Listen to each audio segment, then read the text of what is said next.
but this could be his first 2 right here.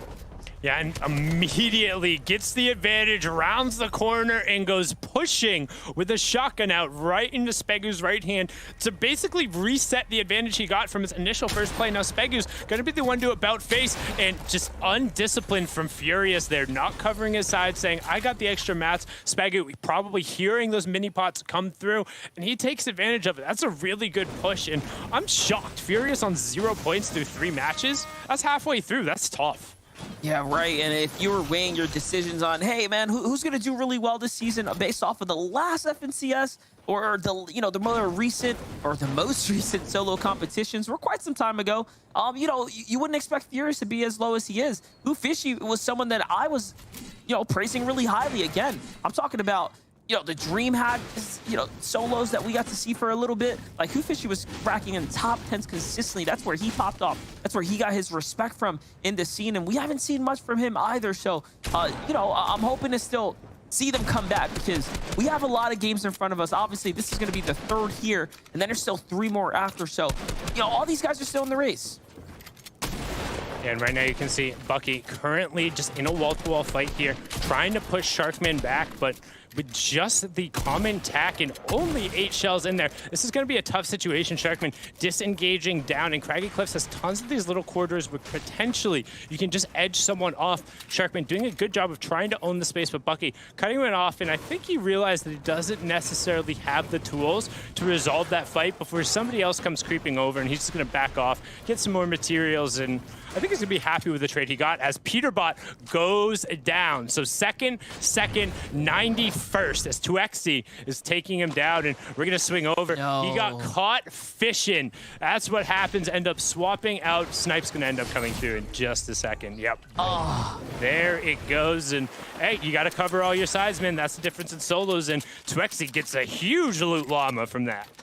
Yeah, and you know what? That's a fact, right? If you're out here fishing, everyone knows, like, this box up. Is it worth taking the risk, not throwing up those extra 2 walls? I'm sure Peterbot learned a small lesson there, and unfortunately, it's going to be a little setback, minor setback, but it's not going to take him out the race just yet. Same way Jack was taken out in the last game. You know, this is good for players like Jack who need to catch up, right? Make up for the deficit, the points that they did not make in that previous game for getting taken out a little too early. I mean, and that's what you want to see out of the first 2 games, but then the solo bug comes back. It's only so hard to end up being consistent, and right now we're just going to get a view of the lay of the land. Fishy down on the low ground when not just above him, both relatively centered towards the zone. We've already had 9 players end up going down, so you can anticipate with the initial drop spots kind of playing out and that aggression going off. Minus 1 or 2 fights, there shouldn't be a ton of exchanges between now and that 3rd zone. But as I say that, Fishy actually chops out Nut a little bit, and he says, hey, what's up, bro? Trying to see if he can bring him on down. Remember, Storm Surge is a real thing, guys, and gotta find your tag somehow. Fishy, we saw he was contested inside the Pleasant Park, but the fact that he rotated this early, right, got down to the river, based up in full, probably means he didn't get too much action up top. Clay on the other side. Show us what you got, buddy, up against Mega, one of the best to ever do it. In the box he goes. Trying to play nice and smart, but you gotta keep your cool here. Clay goes back for it, and there takes the open exchange, and it's not looking too hot for him, but he does find the AR tags afterwards. The better movement, ducks underneath the line of fire there, and Clay will best Mega in the one-on-one before taking fall damage because Chucky rolled up and broke the bills. That's a big rip. I'm not sure if Chucky ends up getting credit for that, though, because it seemed like it might have gotten broken. Nope, he did. He did end up getting it, unless he picked up somebody before that point. But it looked like he might have been able to just jump off into the water if he was a little bit more aware of it. But Chucky going to go over and kind of check out and see what loot's over here, do a little bit of loot goblining, and he's only really going to pick up any mats in terms of the upgrade. Going to opt to eat that shield fish and then keep it rolling. Also holding on to the spicy fish, which, as we've seen the advent of peppers, players have really enjoyed the additional mobility. Yeah, definitely. Gotta get that mobility. I mean, it's been the key factor, or the key form of mobility, at least for the last season, being one of the only types of mobility you were really able to be dependent upon. Now, though, with launch pads, of course, making a return, the vehicles, of course, still here. It's a little bit more of an option available, but you don't want to don't want to leave it all to just finding a launch pad. So having a spicy fish is very, very nice. Not to mention, of course, a little bit of HP you can gain off of that. You come be clutch in a pinch. Slacks here in between Snake. I think that's Commandment TSM off in the distance here. And he gets fried. Yeah, Snake immediately about facing inside of the car and just throwing up some great shots towards Luminosity Gaming Slacks and backed him off a little bit there. I don't think Slacks actually ended up getting a tag, so just gonna be forced to eat a mini as well as a big pot. We'll swing back on over to Fatchu with 29 points for the first 2 games. Not too bad. 10th place in the World Cup, back to the solos edition. I mean, it feels like he's someone who is just always around, always in the competition, but never really quite being talked about enough. Yeah, for sure, for sure. Let's go ahead and see how it's going to play out, though. C's still alive here. Booga's still up as well. And now we get to touch base. Do a little temperature check here with Commandment. What it's looking like for the boy. Oh, temperature's pretty hot. He's got the peppers to work with. The heals, 500 ammo. Wait a second. Does he have this whole drop spot to himself or what? Seems like might have ended up being the benefit Another there llama? of a, yeah, I was just about to say might end up being a llama or potentially picking up one of the supply crates on the way. No, wait, never mind. We're too early in the game. One hasn't popped yet. Ignore me. That was a horrible call. As you can see, Commandment just trying to check around. Definitely it had to be a llama. He has a launch pad as well. Tons of excess shields. I think the only thing that would be surprising in that circumstance is he doesn't have any excess big pots, which generally you end up getting, but might have needed to pop him himself. As you see, Edgy picks up an Elim onto Aviv there, and quick stat on the left-hand side. In solos, Booga has averaged 46th place in his first half of games and 16th in the second half. So definitely a little bit more of a late bloomer when it comes to those matches. Oh my gosh. Well, that's one way to catch a little momentum and get your way across the river. Okay. Pretty optimal strategy to bounce his way across and rotate on in. It's going to work out. Kanata versus Rokeen right now, potentially, but no. Looks for some tags. Things end up evening out. They settle out, and a nice find there. A very welcome shield pot. Over here, though, just outside of Pleasant, what is happening? Clicks in a weird situation. 4 players on the rotate, all trying to make a move northwest to that new storm line, and boy, oh boy, it's not looking too hot for the big Clicks here. He's only at 6 points in the competition in the tourney so far. Having a rough day for solos. Yeah, but if he goes just a little bit to the south, he should be clear through here. However, with only 44 builds, it seems like he's hunting for that refresh again. We saw in game number 1, he was able to get a key refresh. He does have that pepper popped. It's Okes who's on his back there and immediately tries to just back him off. Knifer picks up Hoofishy in the feed, but the fact that he's now kind of hung out and he's just trying to hold Okes, to me, makes it seem like he really wants the refresh here. He doesn't want to end up going to the zone without taking this fight, especially because he let those players go past. Like, as soon as he rounds that hill, there's no reason that everyone in the zone isn't just going to immediately start shooting at him. As you see, there's still a couple players who have to rotate past him, so potentially looking for the ambush? Yeah, definitely. He opens up the build as well just to say, hey, yeah, there's no one in here. There's no one in the cone waiting for you to run by.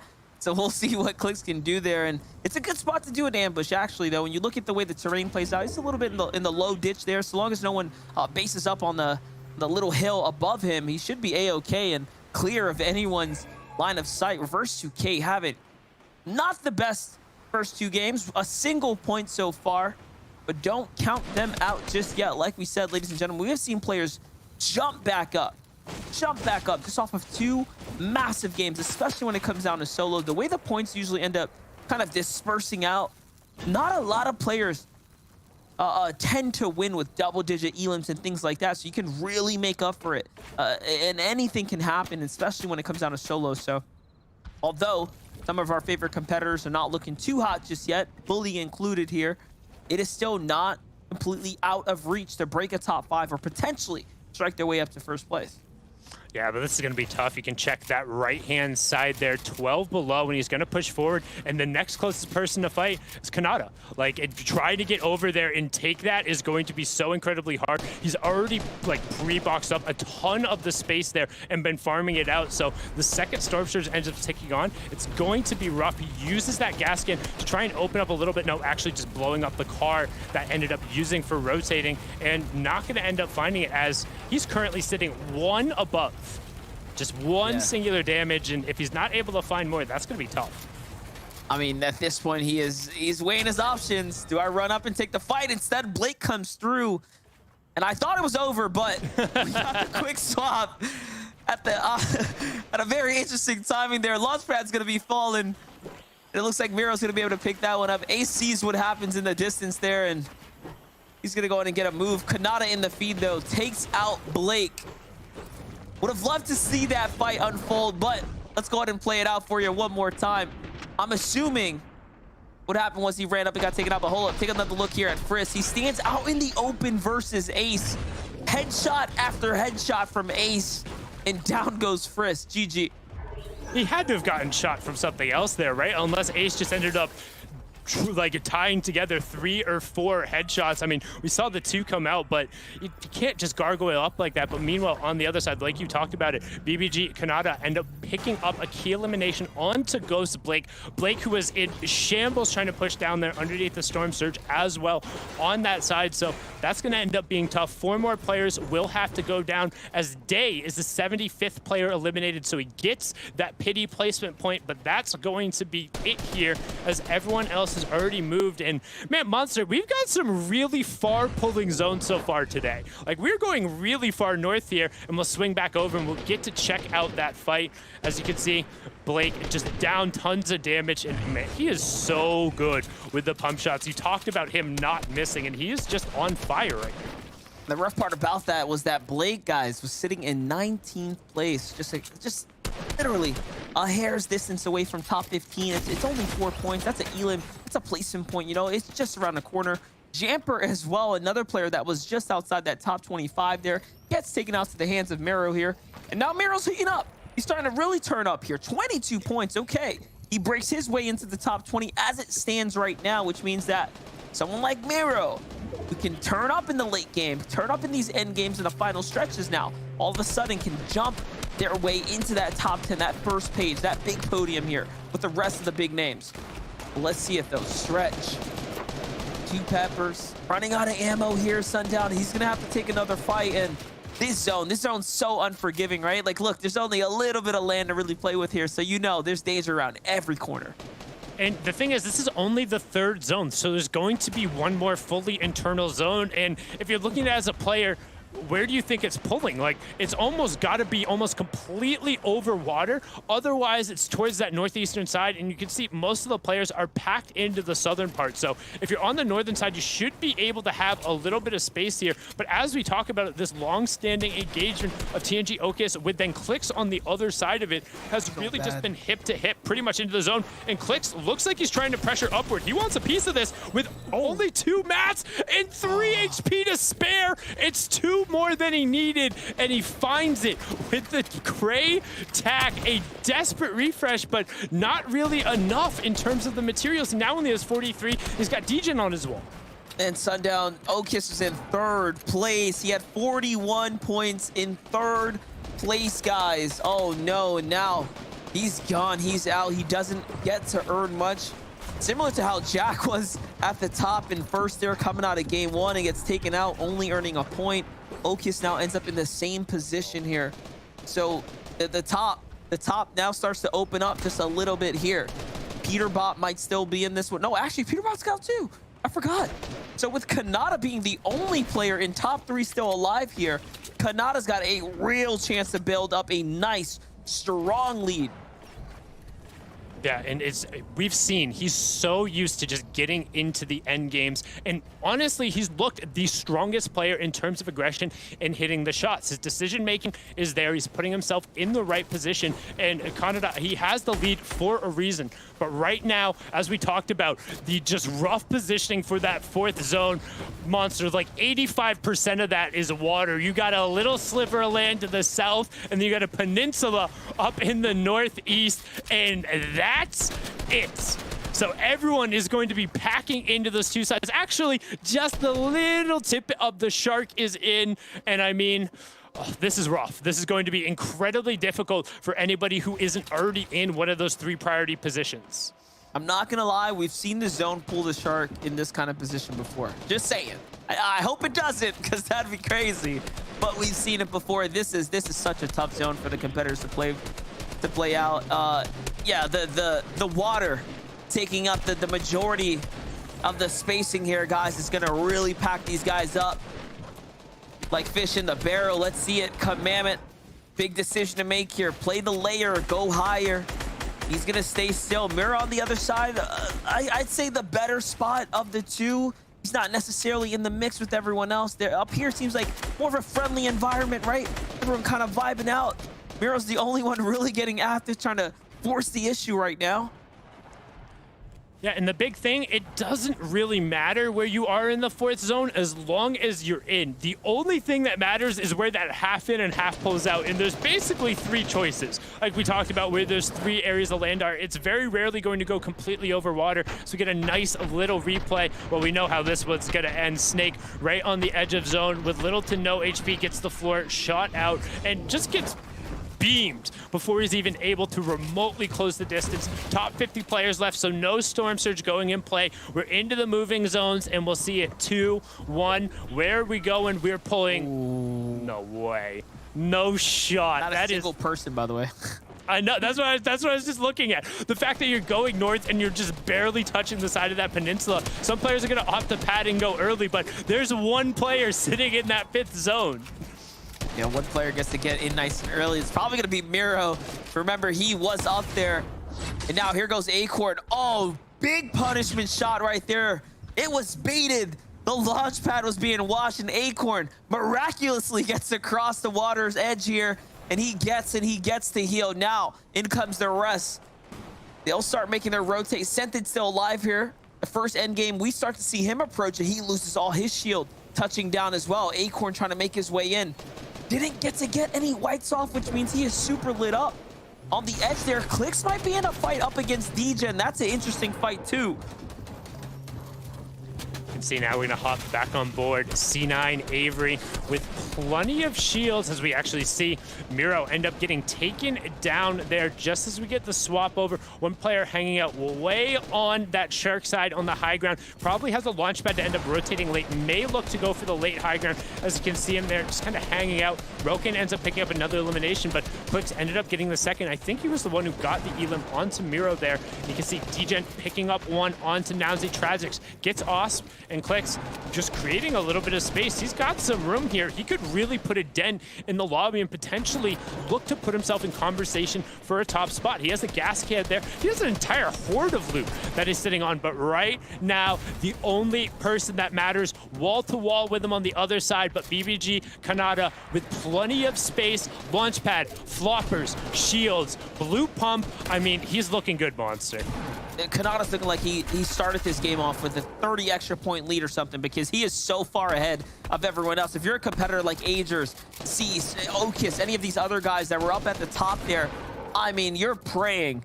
You're just absolutely praying Kanata does not make another end game, because otherwise he might just be a train on the tracks with no brakes here, gone. We'll see though. This zone's gonna really determine a lot. Polarize is he the player on height right now? Yeah, Polarize has got hype, and notice the way high ground is held in solos, guys. You just want to cone it out. You do not want to reveal yourself. Kanata goes with a late play from the outer's edge here. Just trying to feel things out. Let players go first, opting to go for the heals. He knows the meta is all about fish, and there, he gets to get the HP he's looking for, recycle the launch pad, and travel with everyone else, Sundown. This is perfect. But not only that, he's reading the zone. He gets to land right here on the side. He's trying to get deep in, and he gets a little bit of that high ground. Beautiful positioning there. Boog on the other side, looking for a fight though. He gets a launch pad. He's lit up. My gosh. 1 HP. Booga in the top right-hand corner. Degen just below him. Booga sitting on 14 points. Degen on 35. But Kanata currently sitting on what I believe is 78. He has 1 elim, but generally, we've seen all of his elims come in the late game. Box to box, immediate, quick reset as the player. I think it was Polarized, drops down. I think he realized he didn't want to be there. Now he's going to about face, see if he can catch Bucky, who's on a little bit of a late rotate. Zypha going down to Ace. We're closing in on that top 25, and we're pulling towards the southeast. So we're going back over land with a pretty significant change in verticality in terms of that hill. Everyone on the low ground, all those players who we saw go all the way forward are going to have such a tough time. But meanwhile, you called it out, Monster. Clicks up on the high ground, but Kanata is on the front side of the zone. He has tons of space. Yeah, definitely. He's still in the fight here. He's going to take another box fight. This is for top 15 right here. He gets in, plays the rope-de-dope around the side walls. Remember, these are all his. It's his domain. He's got control. And even with the limited camera view, just look how comfortable he looks here. He looks like he has been here before, but it doesn't matter. The wrong edit there is going to backfire and pay out for Rokin on the other side. And now Avery on high ground, working his way down. Clicks, trying to play the late heal here. Is that the play, though? I'm wondering, because now he's given up his power position. He comes out, though. It was the right play. It was sneaky, and it works. And now he's got the match to win this one. Sundown, he should be able to bring this home here. Yeah, a nice little sneak play, back-to-back-to-back headshots going through 4 clicks. Now 4 eliminations and the mats he picked up from the Siphons, pushing him into the top 4. Mars takes down Polarized to put him in 5th. Tragics and Casker on the low ground. You should anticipate Casker trying to push Tragics out there as he's on the front, but Clicks is going to continue to just rain shots down. Meanwhile, Mars is going to hang out on the backside of the zone and look to just edge in, hoping that it pulls back out to the east, because it looks like he's playing with minimal mats. And as I say that, he drops down into the water to try and just lose it. But Casker smells the blood in the water and ends up picking up Mars. Here's our top 3. Clicks on the high ground, Casker on the low ground, Tragics with a medkit play and 3 builds on the mid-tarp. Clicks also with a medkit play up on the high ground, but it looks like Clicks is out of builds. He has only 2 left. Yeah, he's got 2 to work with. He spots out Tragics, though, on the edge there. The Siphon is good. It comes through. The sniper shot, toe-to-toe, out in the open. No more builds, and Clicks goes down. Casker with the low ground peak there, launching him up to 62 points. Casker is now officially in the conversation here for contending the top 5 there. But, man, talk about a comeback story for Clicks. What a great play from Clicks to just maintain control of the high ground after, I mean, we spent so much time on it, just showing him and Okus hip to hip, but Casker with the priority position, he was the only one not making the medkit play, right? He went forward to the other edge, and because both players were out of their excess utility, he's able to just turn around and pick it up and now really put himself in the conversation towards that top 3. I mean, it was just so incredibly good, but we're gonna kick it back on over the desk. We're at the halfway mark. Zeke, Adam, Vivid, take it away. Clicks! What are you doing? Clicks is insane, bro. We're losing our minds at these 4 headshots in a row. Clicks, I don't know. I'm always impressed. I feel like every time I see Clicks play, Vivid, he's always just finding these small pockets to operate in, and then he's like, okay, I'm gonna absolutely maximize my efficiency here, and to come out in a 2nd place, like, even though, once again, like, there's these situations sometimes where you get in where, like, the victory route, it seems like it's the best thing that you could get, but making it all the way up into 2nd place with a ton of elims as well, so strong. Yeah, really well played by Clicks there. You know, I was mentioning earlier as we were watching kind of behind the scenes there where Clicks kind of has, you know, this play in his book where he does this like 180 thing when somebody edits a window and he tries to like hit a nice quick snipe on him, you know, while they're spinning at him. But that play right there that Clicks just made, that's another one of his like classics. I feel like I see him do it all the time where he hides back in the zone, he pops a med kit in these early moving zones and it catches people off guard. Like you see Avery there, had no idea where he was getting shot from, had no idea what was going on, and Clicks just gets a clean angle to hit 4 straight headshots. And as you can see, the leaderboard here, it didn't actually shift much at the top there. Kanata ended up going down a little bit earlier than he has before, but he still is holding a 20-point lead over Peterbot. Peterbot went down like 5 minutes into the game, so didn't really get many points either. Yeah, I mean, Kanada's still sitting there pretty as well. The only player to have double-digit eliminations, 13 there, but 58 placement points now. Do you know what? It was interesting. I think we actually, for the first game of 3, that we actually lost a lot of players very early on, in the top 10 at least anyway. So even though Kanada got that bump, even though going out in like, I think around 25th place or so, still had enough points, placement points, compared to the rest of his competitors to kind of still remain there or thereabouts at the top there as well. But some great, some great plays. We saw, I mean, rotation-wise as well, really tricky. We got a really difficult kind of island there off Coral, which was really hard for our players to rotate into. We saw some great plays as well. I hope we'll see in a second where there was actually kind of a few little traps. I think Stretch tried to use a jump pad. Someone was waiting in the wings, or just attack just to kind of take a lot of damage off him as he was landing. So as he's going forward, floating into kind of a new area with like about 10 HP, which is really hard for everybody. We can see Kanada here as well going at Blake there, and this is why he is so strong and such a well-respected player in kind of Fortnite anyway, because he's constantly consistently being, knowing when to be aggressive, when to push, and when to hold back as well, which is what makes such a key player. Resources here, though, for Clicks at the end just did not have the mats to go all the way. Became super close doing so. But again, we see the Avery headshots as well. I mean, Clicks is just another level, so exciting to watch. But it really heats up the competition now, because we had that game in the middle there, that third one, where a lot of players who are at the top there or thereabouts aren't going to be there because the bottom tier kind of came through. So moving into the second half of this competition now, this is when things are going to get mighty interesting. We can see Casca here as well, who I think was 18th going into that game just then a second ago. And here we have 62 points, 1 victory royale, 6 elims, 22 is his average placement. But in FNCS total final history, eliminations 95. You compare that to Canada's, which is over 600. Big difference between these players, but Casca went all the way and gets the VR, and really impressive to see. You can see, you can see 238 eliminations. Victory royales as well. I mean, these are 2 big plays for you as well, Vivid, as well, watching this and with me and Zeke on the desk here. Exciting stuff to watch here, because Solos, again, it's shining a light on players that, and showing exactly what they can do in any given situation on their own this time without their trios.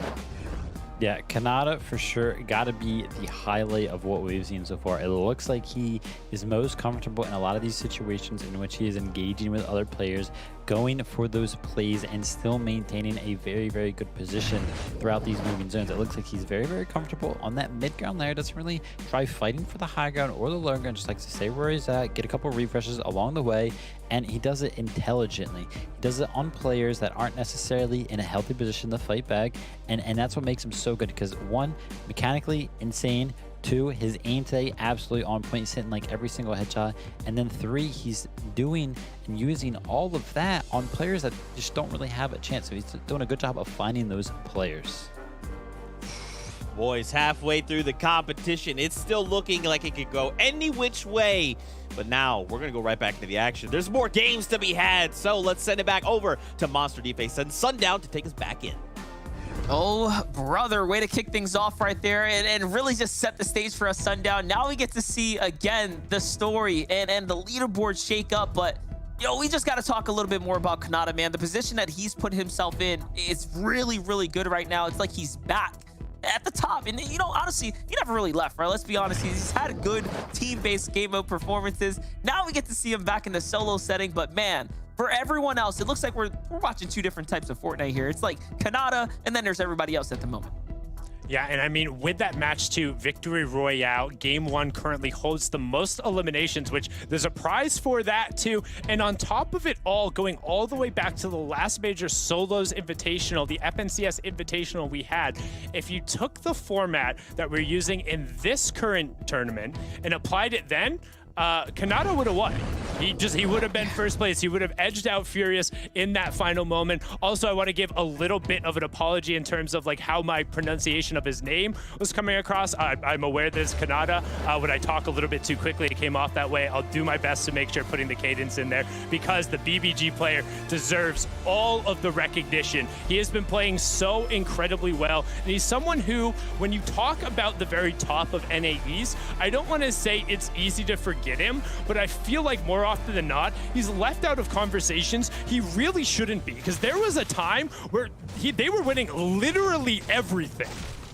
Yeah, definitely. And you know what? That's what I meant by, like, he never has really left. And again, even now, alongside all of his teammates that they've been, trioing with, they've been doing pretty okay, right? Like ranking up their way to the top of the standings consistently here. The feed already, though, kicking off pretty aggressively. Cease onto Chucky once again. Commandment contested here against Justice for the draw spot. Commandment gets a pump. This time, no extra shield the way we saw before, but neither does Justice. So this will come down to straight up gunplay, and Justice gets to those forageable consumables on the outside of the container. So you have to assume Justice will have the lead here soon. Yeah, and that's the tough part about splitting Caddy is that generally you have to prioritize whether you're getting the chest drops or you're getting the consumables that are where that old vault used to be. You don't really end up getting both because of the space that's there. And on top of it, there's 2 pretty solid scavenger routes that happen right around Caddy. And Edgy is basically on one of them, that pseudo gas station that's just right around the corner there. Has a decent amount of floor loot. You have the Chonkers tires there. You generally will get a vehicle spawn as well. So sometimes if a player's able to get a decent AR, decent shields, they can come riding over the hilltop, and Edgy has that option. He has the rare AR where if he gets a bead on either one of these players who are barely any shields, it's going to be tough. Yeah, it's going to be pretty tough here. Let's watch it play out, though. It's Commandment. We saw what happens when you leave these walls open. Your entire game can end. Peter Bot experienced that the hard way. For a second there, Commandment keeping his walls open to the side of Edgy. Has to be very, very careful. You never really know how that's going to play out. Peter Bot, though, staying far and away from the lake house this time around. He's like, all right, I'm not going to sit out there in the open. I'll go somewhere else to do my bidding, do my fishing. It's going to be down towards the edge here. Back with Commandment, though, against Justice. Runs out of builds. Beautiful edit right there, though. 55 on the Punish Sundown. Oh, my gosh. How do you win that? Clip it wherever you are. Doesn't matter what platform. Clip that. That was gross. That is the mechanical ability when all the pressure is on the line. And you saw there was a brief moment where he tried to build a wall and it seemed like he didn't realize, but there wasn't a hesitation. Rather than throwing a wall out or panicking or just immediately swapping to his pump, instead he edits down, resets the ramp, and then throws it back up. Justice didn't deliver any there. Instead, he gets sent back to the lobby, and he'll think about what he tried to do. And honestly, I might dip out of catty corner after that. That was rough.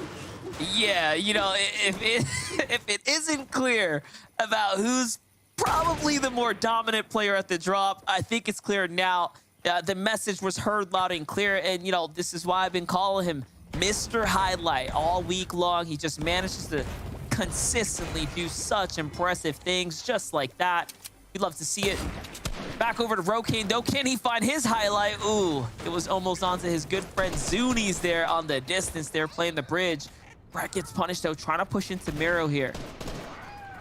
Yeah, but you know what they call a headshot snipe onto your friend, Monster? 2 points and a refresh. He was looking for it, and he wanted to connect there as Miro and Frat now wall-to-wall right outside Dirty Docks is a fight that we saw end up resolving in Miro's favor in game number 1. And it seemed like Frat had tried to avoid these fights in the other circumstances, but they need to be careful as there's a third member who's just poaching up on the high ground, and that's Day, who's going to be looking straight down on both of these guys. No. And no love lost between the trio mates as Day obliterates Miro's shield, and he's straight onto his wall.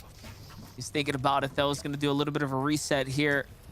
Because now everyone gets to get their heals off. That's the respect coming into play. Big pots to come on into it. And things are going to settle down now. Remember, these are still important tags. That's all surge tags. And Day's going to opt to go up to a little bit of high ground here to see if he can see if there's anyone else in the distance. There was about 4 or 5 players in this general area of the Dirty Docks. The same way Day rolled up, anyone else can still come into this fight here. And now things are going to just settle down a little bit here. Frat's literally trapped. No, nice shots. And Miro rotating out through the open, and Day is finding that. But Frat on the low ground has no builds, and there's no material near him. He can't leave. Literally, as long as Day and Miro do, this is the only opportunity. Frat needs to get out of there. He needs to get out now while these two are distracted. Day and Miro are just going at it. And Day obliterating Miro there. And you see Frat took the opportunity. He was that little blue triangle in the bottom right-hand corner. He dipped and he got out of there. But because at the bottom of the mountain, it's no man's land. There's nothing there. He's sprinting towards that buoy, hoping to get 4 metal, and luckily for him, Day takes down his trio mate. The FNCS reigning champions go blow to blow, and Day comes out on top there with something that wasn't really a clean fight. It looked like he played that a lot cleaner, but he was also the third one to the party. Yep, definitely. He showed up last, and he gets to leave first there. And, you know, just, you never really expect, you know, when I woke up today, I didn't expect to see 2 FNCS champions go head-to-head, but I'm not upset we got to watch that play out, not at all. You know, they're going to be, of course, talking about that for some time. On the other side, though, Narwhal trying to play for key positioning. This is like classic Fortnite playstyle right here. Get to the middle of the map, find an edge, find a mountain, look out in the distance, go for your tags. This is how textbook solos are typically intended to be played, but we all know textbook doesn't really win you tournaments. It's all about being that different factor, putting in the umph into your games, into your play style. Kanata on the other side, just keeping a low profile right now.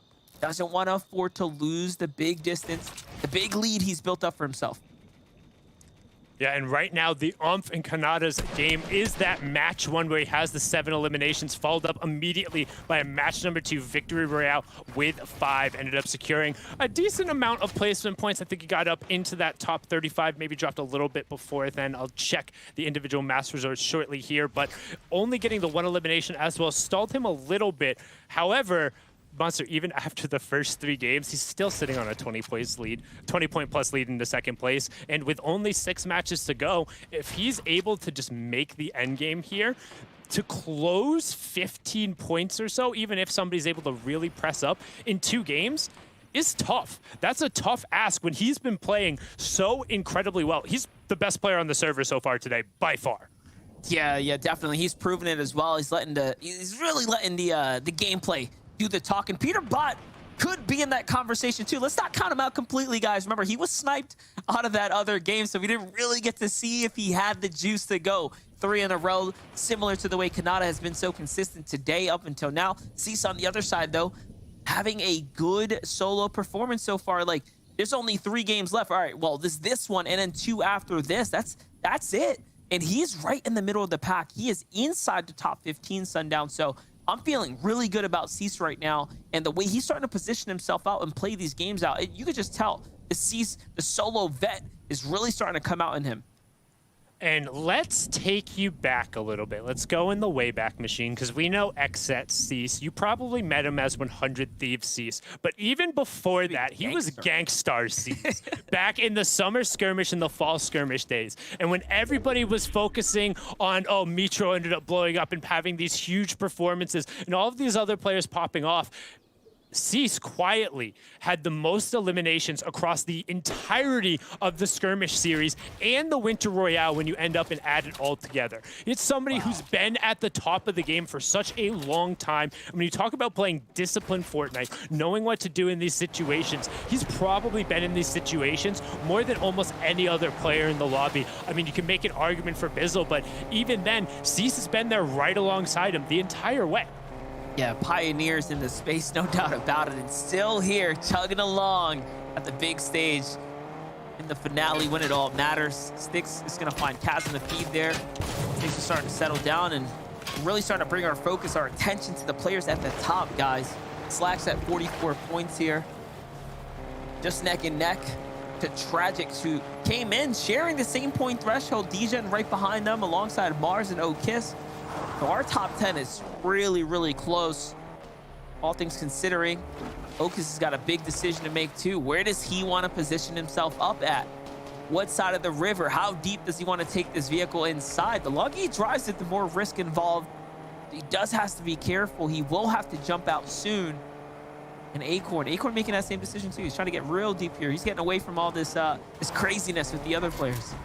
Which is really what you want to do, particularly as the zone is again pulling not anywhere near the central. We're going pretty far to the east here, which means everybody who's on the western side of the map is all going to be pitching in towards the same side. And you can actually see Mars thought about just driving past, but instead hops out and boxes up. We've seen Clicks generally in those circumstances just let players go by. So I'm actually a little bit surprised that Mars opted to stop. However, he has no idea who that is. He doesn't know that that player is going to be able to rub a couple brain cells together and figure out that they should both probably rotate and not get held. But instead, as I talk about this rotation is going to be scary because he has to go through 2 cornfields, and Sizlucky's sitting in the second one. So he's going to get a little bit of space there to think, oh, I'm safe, it was fine. And then there's going to be an ambush on the other side. So keep an eye on that top left corner to see if Sizlucky ends up picking up an Elim here. But right now, with 87 players left and everyone trying to head towards the zone, thank you so much, production. Storm Surge is about to come through. And there's a nice little explainer on the left-hand side. Storm Surge deals 25 damage every 5 seconds to the players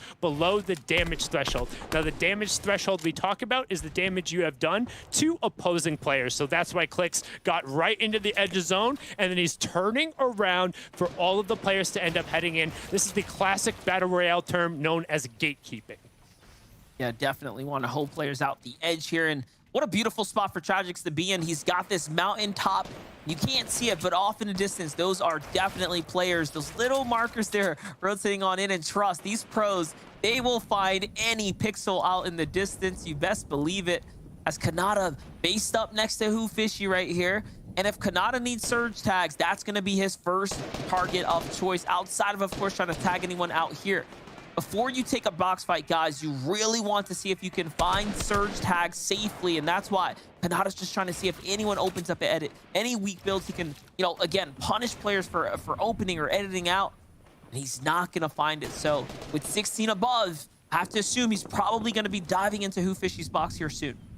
Yeah, I kind of want to stay on that perspective because there's nobody remotely near him, and with Storm Surge end up coming through, we're going to see how that comes into play. But as we talk about it, Peterbot, who ended up getting second and then second in the first 2 matches before getting headshot sniped in match number 3. So he had about 30 minutes to sit there and think about what he did, and he thought about it, and he decided he went for the Nick Merckx high ground take, where you just slowly walk up around the side with a tac shotgun, but smacks him back. He says, "Boy, what are you doing in my box? Get out of here." And Peterbot, I mean, it was an interesting tactic to just slowly walk up crouched, but didn't own any of the walls, didn't connect on the first couple of shots, and unfortunately ran into Smacked, who was sitting there with an epic pump and just all the shields in the world.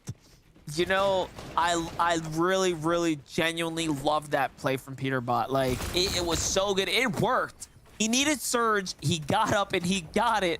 Unfortunately, he couldn't execute beyond that. I think he probably spooked himself out when the player turned around and pumped him, right? Especially when you hear the loud roar of the upgraded pump there. So that's how it's going to play out. Rokane, though, wait, for a second there. Was that player in the zone? I thought that player was in the zone for a second there, but no. No, he is. He is. Look at the minimap. Look at the minimap. That player is deep in the zone. Yeah, there's somebody who is chilling like way back. But speak about chilling way back. But rather than distance, this is underneath the Storm Surge. In 5 seconds, he's just barely going to have the opportunity to tick this over. But Casker, he's going to pop another one. I think with the timing, yeah, because it's 15 seconds to end up coming through, he will just barely end up having the time to end up getting this off. So using all of his utility and praying that somebody else ends up going down, and it's going to be Kuzafan who ends up getting picked up there. It's Dob. That was the player you were talking about who was way out in the Storm Zone taking damage. I thought I was tripping out. I'm like, wait, is that guy in the zone? Yeah, he was way out there.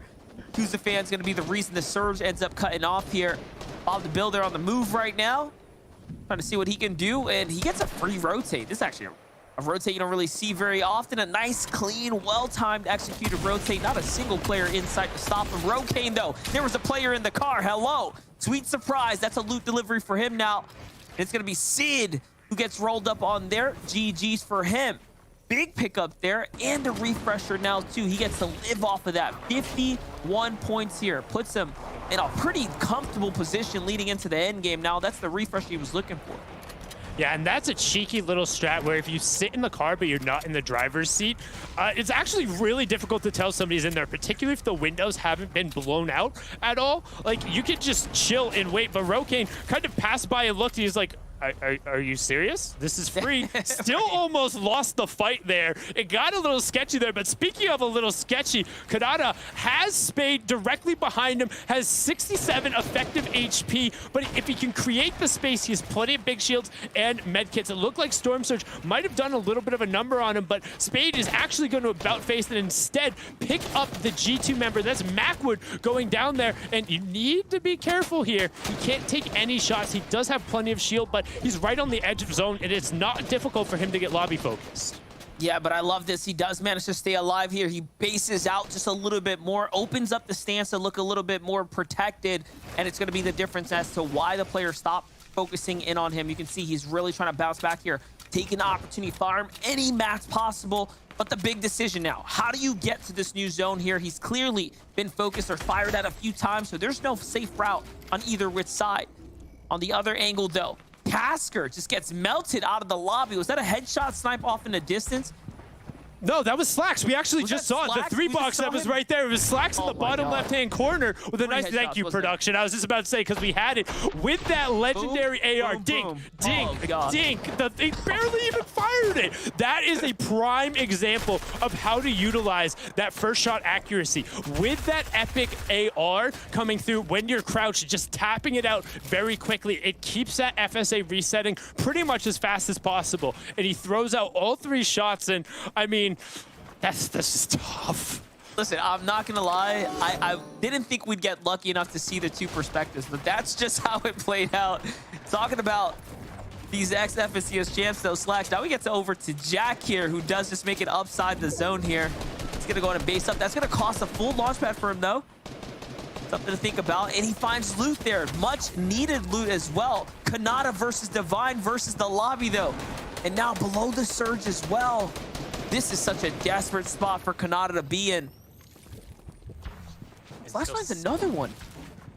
Yeah, I was about to say 5 players will need to go down. He has the campfire right there, but he's outside of the zone. You talked about it. Slacks finding another one, which is weird because it didn't seem like there was anybody who was super near him either on that rotation. However, everyone packing in towards the southern side of the zone. The reason everyone is on the outside, ignore what I'm saying right now, as Kanata gets ripped apart. Lobby focus when you're on the lower level ends up being that much more difficult because you only have one way you can go, and it's Acorn who's just shooting out, trying to find the players who are just bobbing right on that layer, knowing that Divine has had his shield busted. He wants it so bad, but instead resets the wall and he's gonna back off. Storm Surge will tick on here in 10 seconds, but only 4 players going down and tons of shots being traded across the lobby. Little did he know Divine was super lit up and right there up for grabs.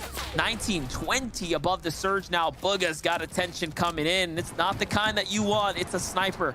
Gotta be careful here. He pulls the zone though. Half in, half out comes his way. This is a Western draw, so it's gonna pull players right on back.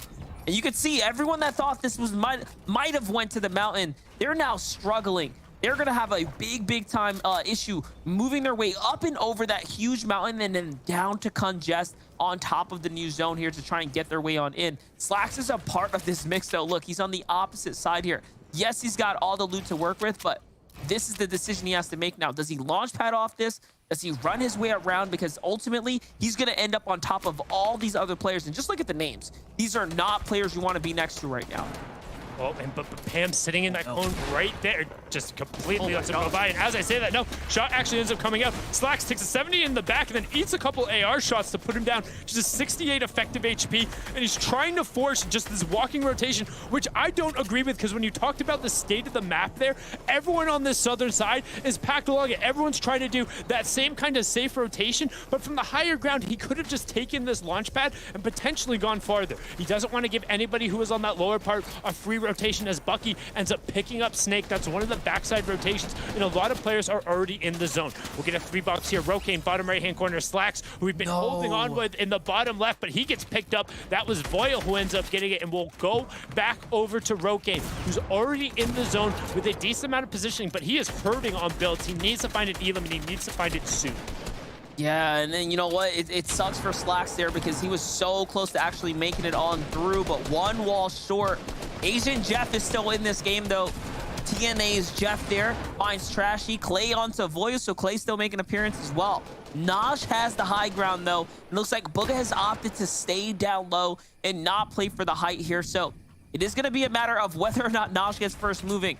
We'll see here shortly. There it is. It is going to cut back more or less to his side here. And this is really good. Nosh is so far down in the standings. This is the first game now that he's actually been able to pick up some substantial points here. He's going to be able to really ride this one out into the end game. He's got the mats. He's got the movement, but he does not have the ammo to be dominant on height. And you can see DJ now trying to begin this rotation. He has pretty much the front side of the zone. Storm Surge will end up taking the warning there. 7 players will need to go down. But man, we're going up Old Man Mountain. This is a vicious change in verticality. You can see DJ desperately looking for a path, looking for a launch pad to potentially recycle and checking his back. Acorn is the one all the way back on the zone, and he's looking for that launch pad. He will find it, but it's a low pad, so he's going to be forced to go straight to the front side of the zone and then go up. If you see the left-hand side, you got Nosh all the way up on the high ground, but Rokane trying to get in front of that while avoiding the side of the mountain. And he does a great job. He has tons of space, and he should be able to just sit and chill for a bit. The 13 mats are the only thing that should have him stressful. DJ, though, in a very stressful situation on the backside of the zone, and he gets taken out. Wasn't stressful for long because it got resolved. Crunchy ends up picking up Bucky. As you can see, Acorn still on that front side. Jock, though, Plenty of space, 30 builds, 1 Elam. We have our top 30, which means Storm Surge is off, and we are going over towards Brutus's old domain there. You can see Jock loses the box-to-box fight, gets picked up there. Will hop on board with Booga, the World Cup winner. Needs to find a refresh as he has only the single mat, and it's not gonna happen. Drops down into the blender, gets picked up. Nosh on the high ground. Tragics, Zlem, and Dubs on the low ground doing everything they can. Yeah, look at this. Acorn is still up in here trying to hold the mantle here. What can he do right now as he's trying to move around here? Low on material as well. Barely any builds to work with as he's playing his way into the storm line, but it's Stretch. Stretch who manages to maintain high ground. Stretch who's been here on these big settings before. Rokane goes down to the hands of Cease. Let's not forget Cease was up in that top 15. He's looking to maintain that, maybe do one and leave it a little bit better, but no. Tragics is here to shut that whole story down and bring his way into top 10. And now he's at 62 points and gets a zone favor pull. It's going right back the way it came. This is Stretch's game to ride out, but there's other names in this story too here. The fact that Tragics is still up, Acorn is still up, they are accruing points. They're catching up to Jack. They're leaving them behind, and they're working their way up towards Kanata's points.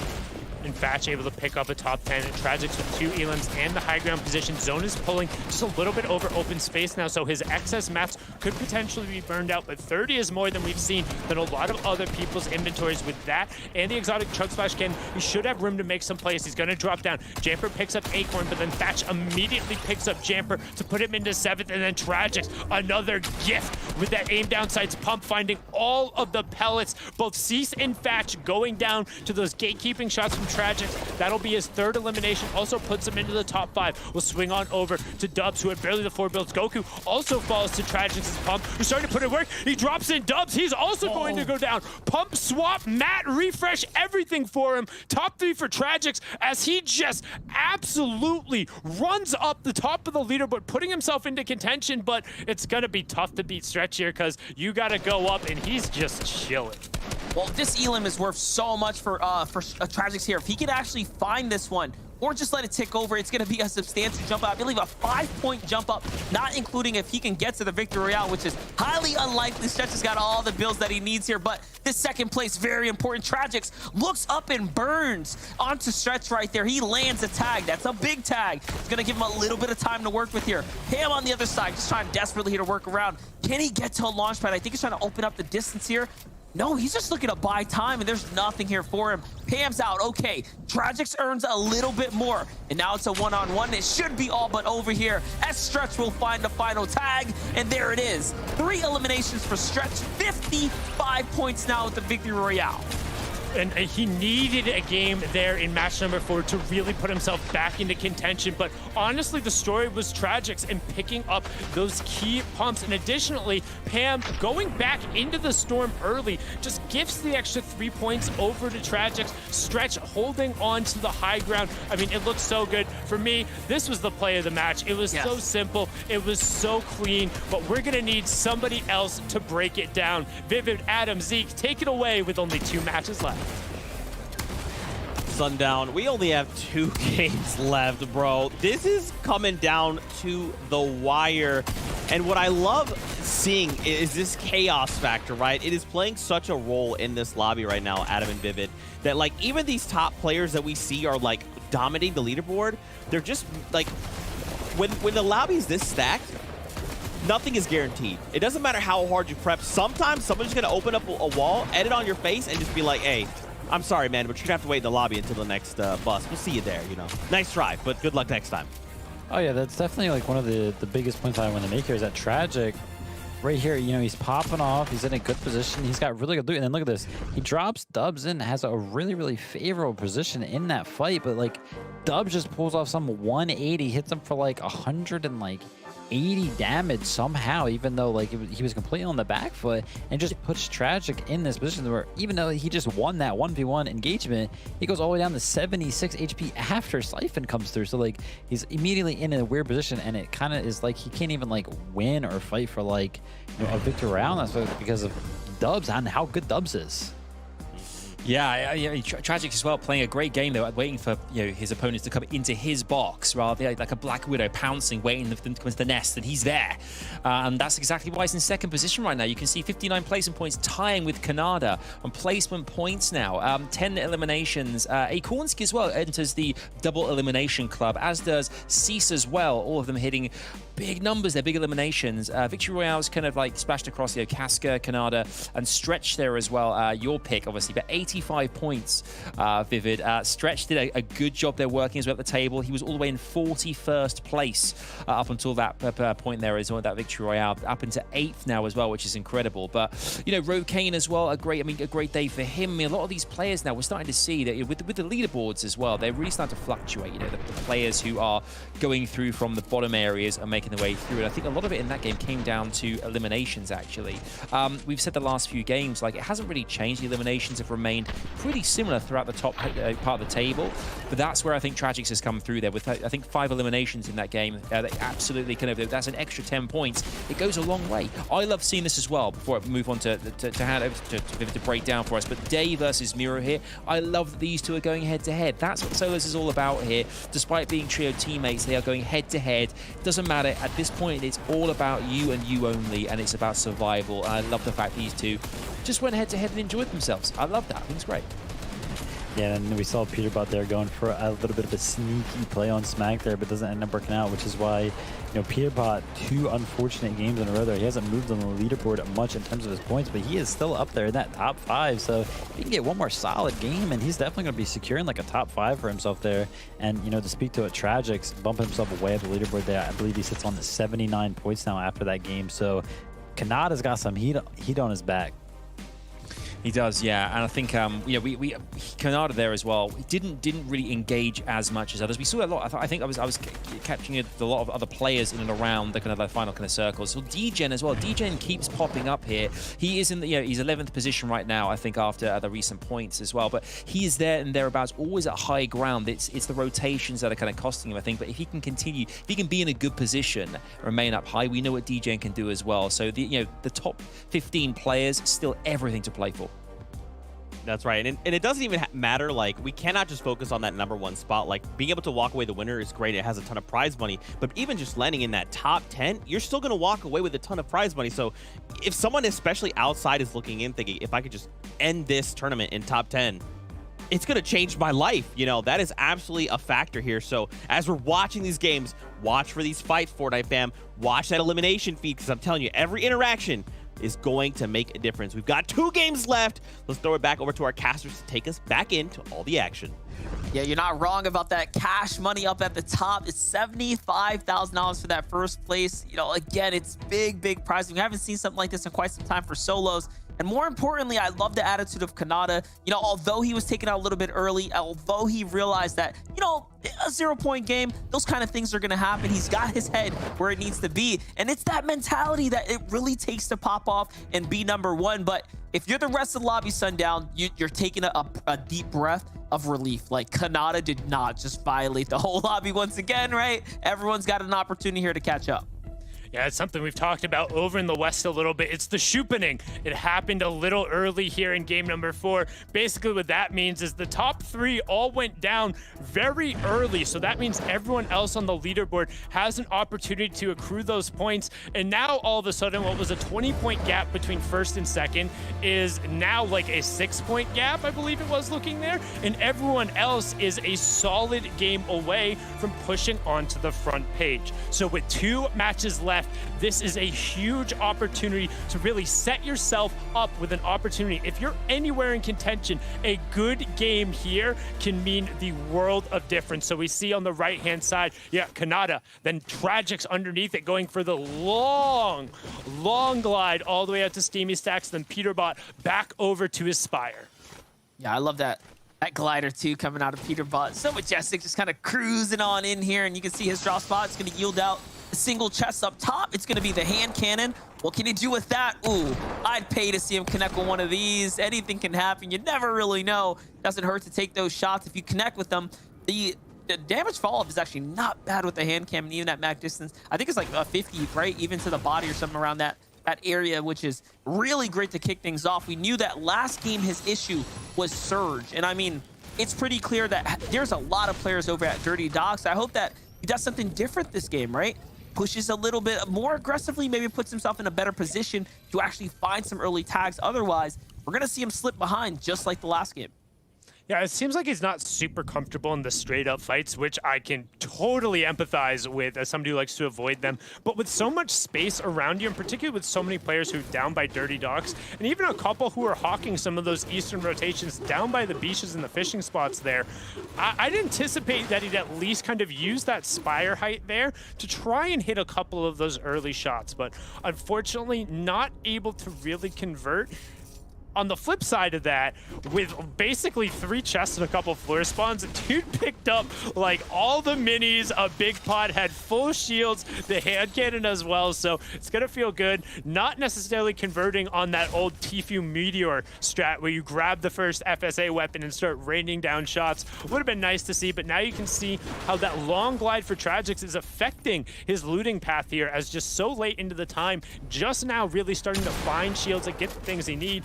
Meanwhile, Furious, who's having a tough day, is in that 1v1 again against Spegu and out of builds. Yeah, and he's lost this fight multiple times now. Again, similar situation, starts to run out of builds. Guard gets let down, but this is the, you know, the best we've seen him, I guess, up until this point here. He's got a full loadout. He's got a little bit more to work with. He's going to go for the out in the open 50-50. Gives up the high ground for the 96 tag, and then the follow-up. The body tag, it was good. Can he grab the Siphon Mats? He does. Spegu. My gosh, what is this drop? He had a lot of loot. That was a lot of loot yielded out for a very little bit of, I guess, floor options and chests there. So, again, I guess this is Furious's opportunity to at least jump back up, right? Get himself into the standings and not end on the final page. Yeah, but not a ton of stuff there for Spegu. That's really great in terms of the early game fighting. That Epic Pulse Rifle is okay if you hip fire and get wall to wall, or if you're really long range and kind of picking those first shot accuracy shots. However, other than that, it doesn't offer you a bunch of pressure just immediately face to face. So no surprise he's getting taken down there. And I mean, with just this game and then one more after it, that's gonna be tough. Also, for everyone who doesn't know what's on the line, $75,000 for first place. On top of that, every single game, the player who ends up with the most eliminations also wins a little bit of a purse going through there. So that's why you see some of the aggression coming out in terms of each one of these games. Last game, we ended up seeing Cease, Tragics, and Acorn each walk away with 5. We're gonna hop back on board here with Rokane, who's had a pretty solid day at 63 points. Yeah, 63 points. And I mean, like you mentioned, hey, walking away with a couple $100 just for popping off in a game. And again, the best I think we've seen today was Kanata's 7 elimination game 1. So it just shows you these are phenomenal players, and getting a lot or high elims, quote unquote high elims, it's not easy. High elims right now is around 3 to 5. Anything beyond that is exceptional, because then you're in the lead, like we said with Kanata, what he managed to do in game 1. But hold up, Narwhal just proving his prowess here. Not bad at all. Couple tags onto Niddle, and then the cleanup. Nicely done for Narwhal here. This is all the way on the outer's edge. No one there to jump in and bother. You can see the car rotates coming through for both Sentinels Aspect and Built by Gamers Kanata. And one thing there, nice to see Niddle join us. Missed a couple matches because he just didn't check that tournament calendar. Thought it was a little bit later in the day. Super unfortunate for him going on there, but right now you can see Kanata finishes fights in an average of 63 seconds, 5th fastest in NAV. And if you're wondering what that means from the time between you first engage to the time at which you end up getting the eliminations, and being anywhere under a minute generally puts you among the very best in terms of these competitive players. You see Kanata just outside of that. Yeah, and I mean, even that's top 5, guys. He is the 5th at best, so he's dangerous out there. You got to be careful. When he decides he wants to jump on top of you, just know you're on a ticking time clock there. The likelihood of you going down is it's pretty much there at that point. Zervo's gonna get fried there in the distance.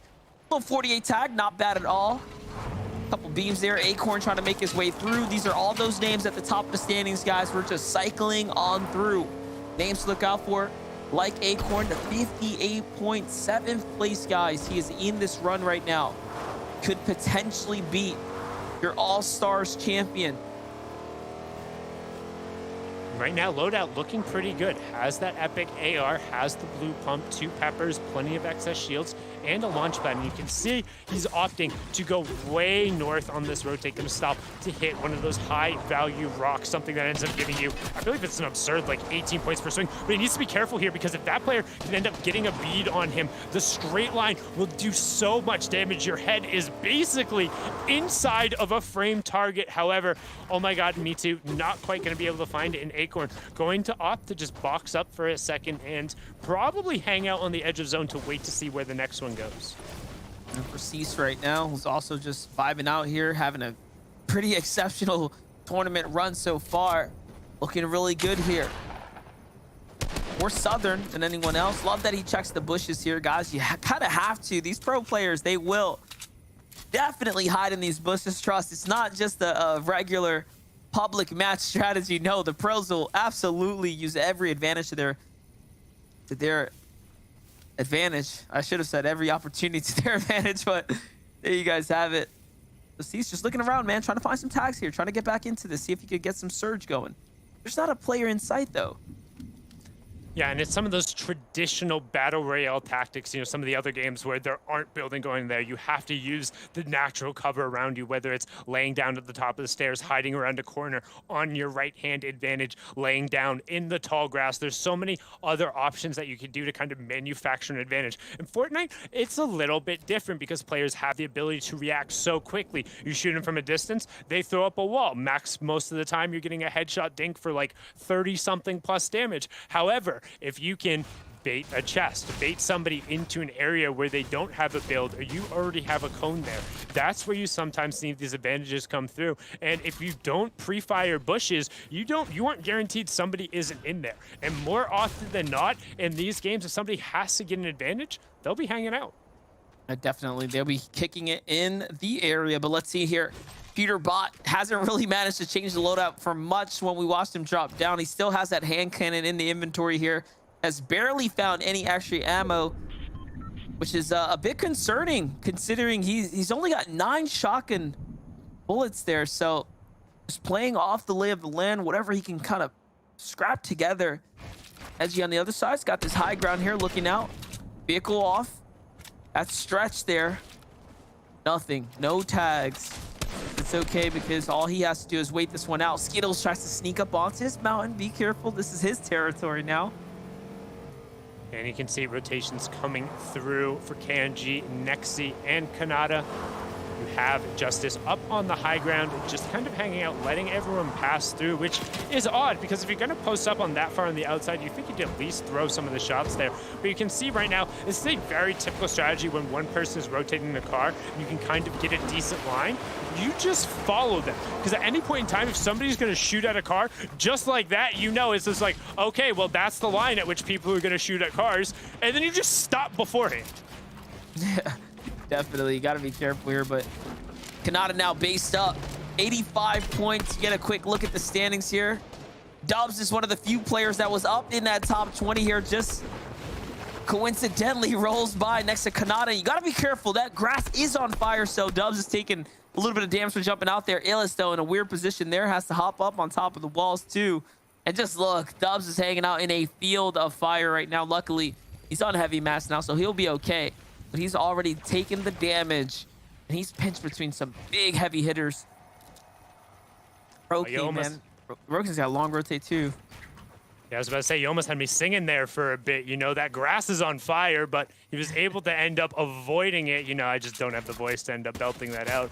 Otherwise, I'd make the attempt, but instead nobody wants to hear me sing. We're here for the commentary. We're here for the players. We're here for the games.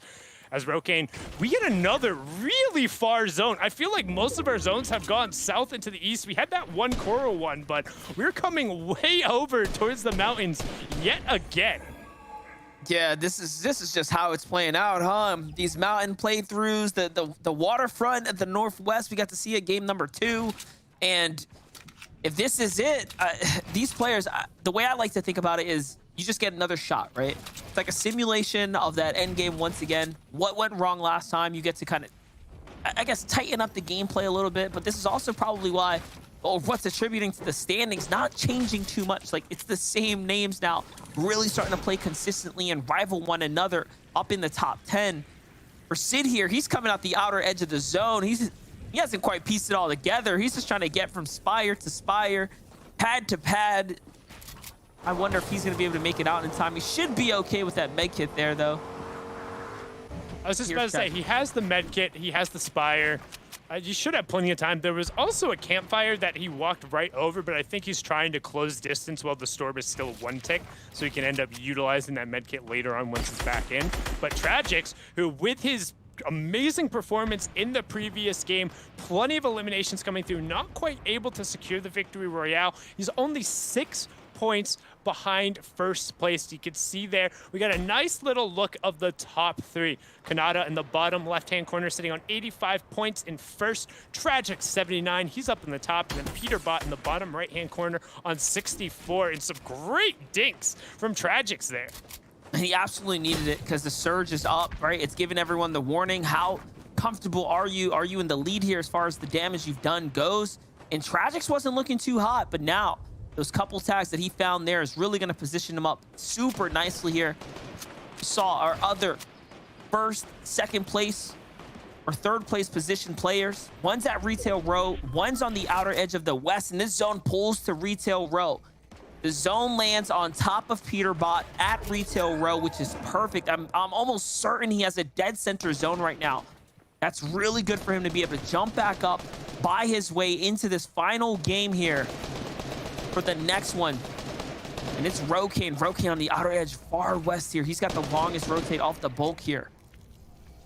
Yeah, it's going to be a tough rotate, particularly look in the bottom right-hand corner. That line right along the storm zone is so tough. So we'll swing out over. Peterbot, wall-to-wall, 47 damage below, third place, having to go. And this is what we've talked about in the first 2 games. He was fine in terms of the Storm Surge, but then after that, the Headshot Knife in Game 3, Storm Surge in Game 4, damage ticking him back over. The other players should know, but he's just barely able to tick above with 30 HP to spare. One more Storm Surge would have been enough to put him just barely there, 5 HP. 10 seconds is the difference, but instead, he doesn't know if he's safe. He's still only 10 damage above, and 5 players have to go down with 50 effective HP, 30 in the green, 20 in the shield. This fight against Nut could determine if Peterbot is even able to compete. He does have that hand cannon. He's trying his best to pressure the fresh-built walls. But Smacked is going to give him some help. Smacked on the other side obliterates all of Nut's shields. If Peterbot can get a line or even just get to this loot, he could have an opportunity to get back into it. With players dropping all over the place, and the Storm Surge threshold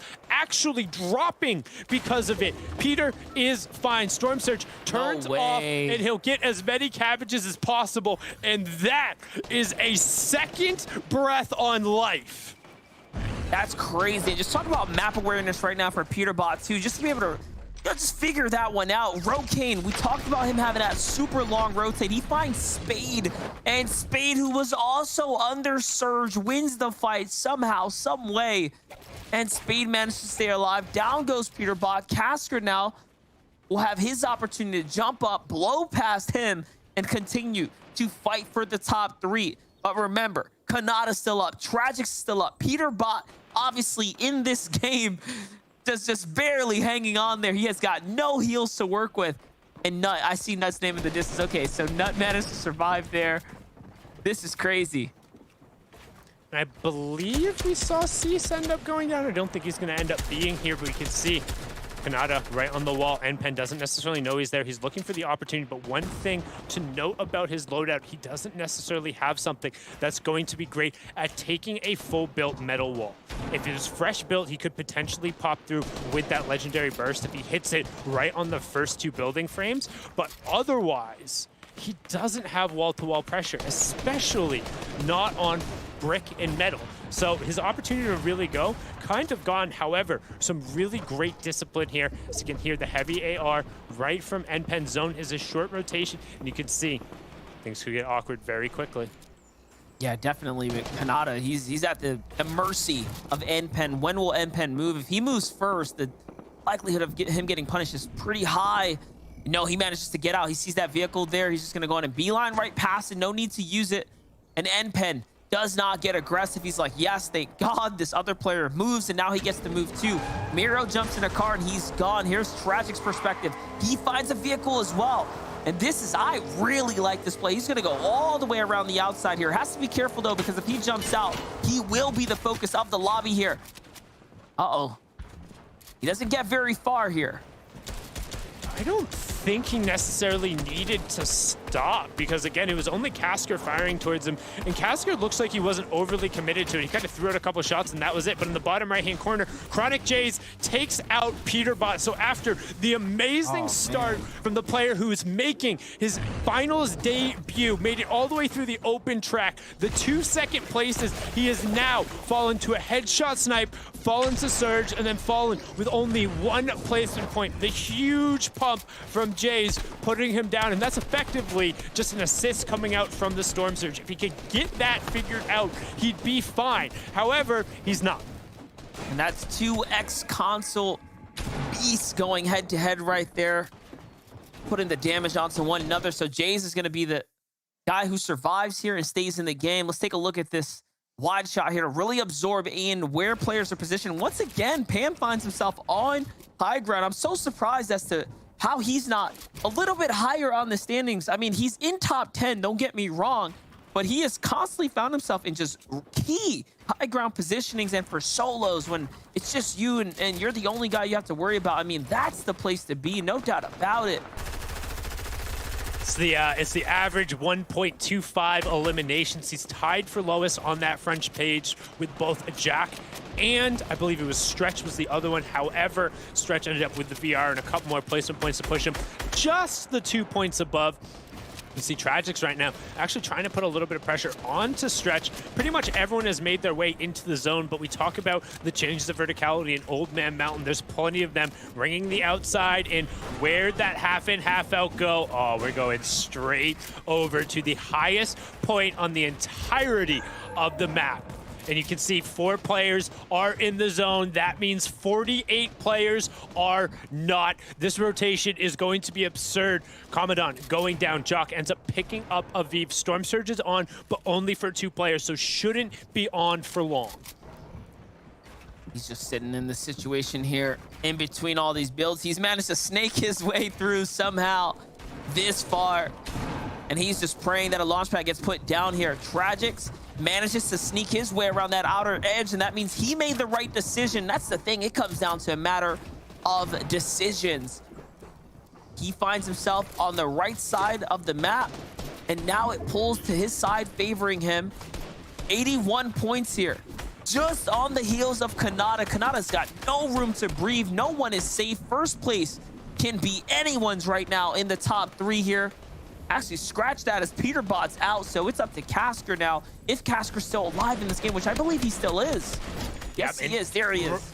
I was about to say, right on cue, picking up the elim as well. Squish goes down some very accurate AR shots to catch the player with the late pad, and that's the problem if you don't time it right. You talked about doing everything right in terms of the rotation that we saw from Tragic, going around the right side, the correct side, the northeast side, and finding the space, and he went also at the right timing. Squish did not do so, and he ends up getting punished. Now you see Kanata, even with 0 elims, he was 300 damage above, and that's part of the reason Mars trying to get a little hyphy there with the pulse rifle, but instead Kanata backs him completely off, and he needs to be careful. He takes some really weird spray damage. I'm not sure necessarily where that snuck through, but let's do the quick little math problem here. Make sure you end up taking the mini first and then follow it up with the big. You don't need to take that slurp fish yet. Instead, going to disengage because he has decent priority. No!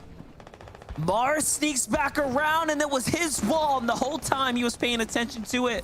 And it was actually Voil who was putting that extra little pressure in and put Kanata down in that weird spot. So now first place is effectively out of the game. Tragic's has a shot to just rocket on up, take that spot. Casker's still in this. Cease is still in this. These are all massive names here now. First place is wide open for the taking. But only 13 damage above. Tragic's going to opt to go early and try and get in front of this rotation, which I agree, because if you look at the map, so many players are behind the pace right now.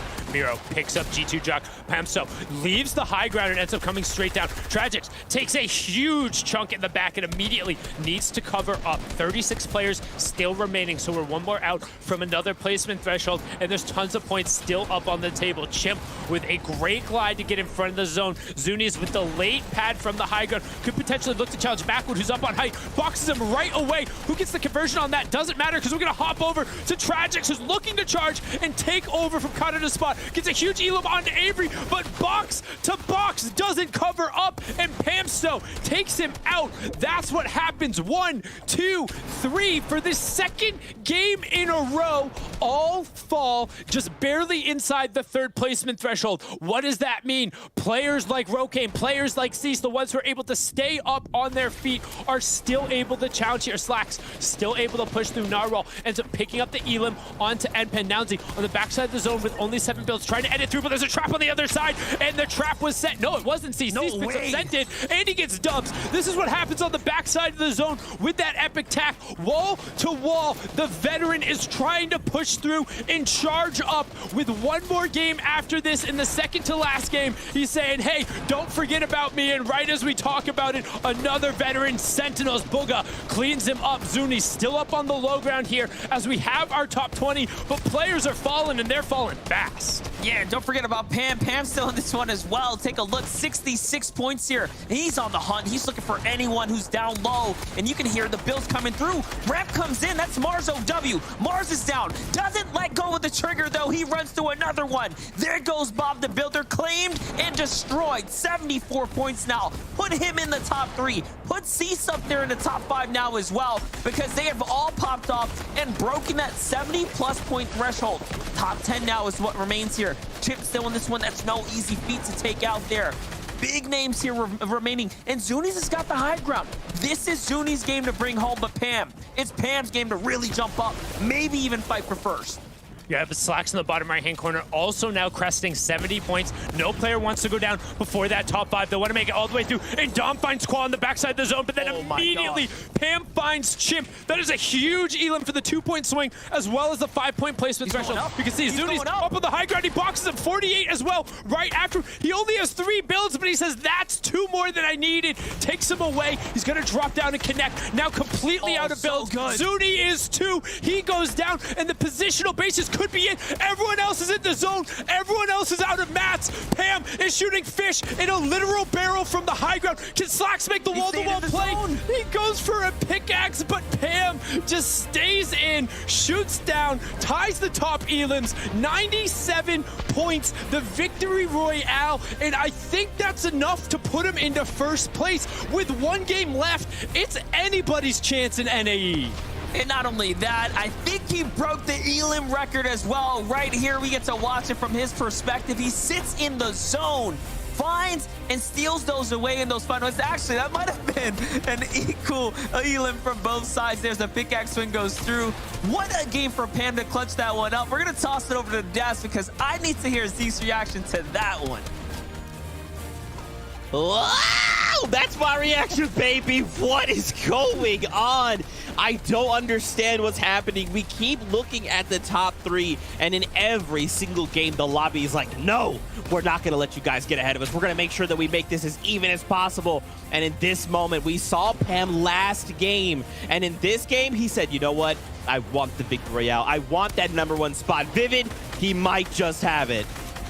Dude, I love how MDS did that because there were a lot of players cresting that 70-point threshold right there. So that means that this top side of the leaderboard is going to switch up a lot because I believe after that last game, Peterbot was still in like 4th place with 68 points. So the fact that we just saw like 3 or 4 players pressed over that 70-point range at the top side of this leaderboard, and there you have it. It is fast. Wow. Look at that. Peterbot drops all the way down to that 9th place, and there we go. We have a leader change. Pamsto with 97 points, 12 elims, and 1 victory royale.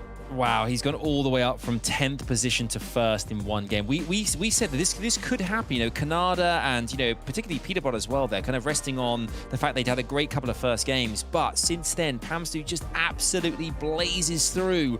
What an incredible end game there as well. And just held out and pushed when he needed to and got the eliminations taken all the way to that top spot. 97 points, 10 points in the lead now with one game to go. So there is. I mean, this is it. This is I can't believe we're here already at the final game of this.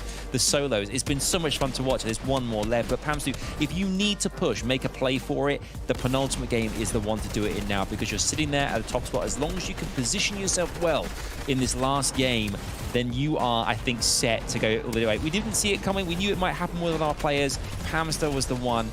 And Vivid, I think, you know, unless something drastic happens now and another player in that top 10 really delivers the goods, and Canada, I'm looking at you here to do that, because consistency always in there or thereabouts. You know, it's gonna. I think it could go towards Pam.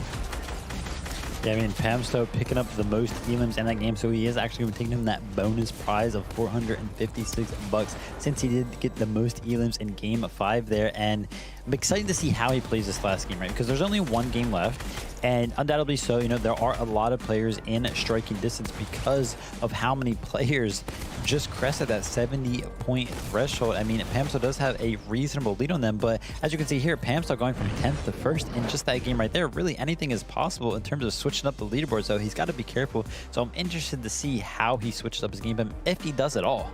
Yeah, I mean, $75,000 as well for Pamstu would be huge. I mean, FNCS total history on screen, you can see 2 finals trips and 37 eliminations. But to get that money now, you know, you talked about it earlier on, Zeke, about the life-changing amount of money this is. It really is going to go a massive distance for these players. This is a huge competition with huge, you know, a lot on the line as well. You can see the breakdown here: $75,000 for top player, but even getting into the top 10, as you mentioned, $11,000 for 10th place. I mean, that is, I mean, there is so much on the line going to this last one here. But I mean, I think as well, we saw there, we saw Chimp kind of jumping into Pamstu's box there. We saw Zuni's being taken out as well. We've talked so much about kind of like waiting until the time to strike in this competition and kind of waiting for your moment. But so much has to be said for accuracy as well, these players, and knowing exactly when to hit, when to strike. And I think that's what separates a lot of FNCS winners and, you know, top 10 competitors as well, and top 10 trios. The accuracy, you know, we saw Slacks earlier on, you know, hitting some of the longest AR shots from miles away. The accuracy counts as well, particularly for things like Storm Surge as well. Oh, I thought you were going to add to that bit. Yeah, I was going to just add my little bit here. You know, it's crazy, bro. A lot of these, what I've really appreciated is that it's not just one player kind of walking away and stealing the show. We're getting to see like so many players show up here in this solo competition and just kind of take the spotlight for even just a moment. Now, of course, all eyes are on Pam, right? So as we get ready for this final game, FORTNITE fam, you gotta watch that elimination feed, okay? If Pam goes down, this is all blown wide open. So have this in the back of your mind, because for Pam, your top 3, they're going to be holding on. Every single second they're alive, that's 1 second closer to walking away in that number 1 spot. But this is it. The last game of the FNCS All-Star Showdown in NA East. Let's board the battle bus one last time. Sundown, Monster D-Face. Over to you guys. The competition couldn't be even closer now, Sundown, because as you saw, our top 3 was taken out super early in that last game. And it happened in game 4 as well, and it's really just jumbled up the top of the leaderboard, closed the gap where realistically, if we see another circumstance like we did in the past 2 games where the top 3 goes down early, the player who ends up taking a key victory royale could just win it all here. We could end up with one of those moments where the final victor walks away with it. It's going to take a huge effort, but what more could you ask for going into match number 6 to close out the action here on NA East?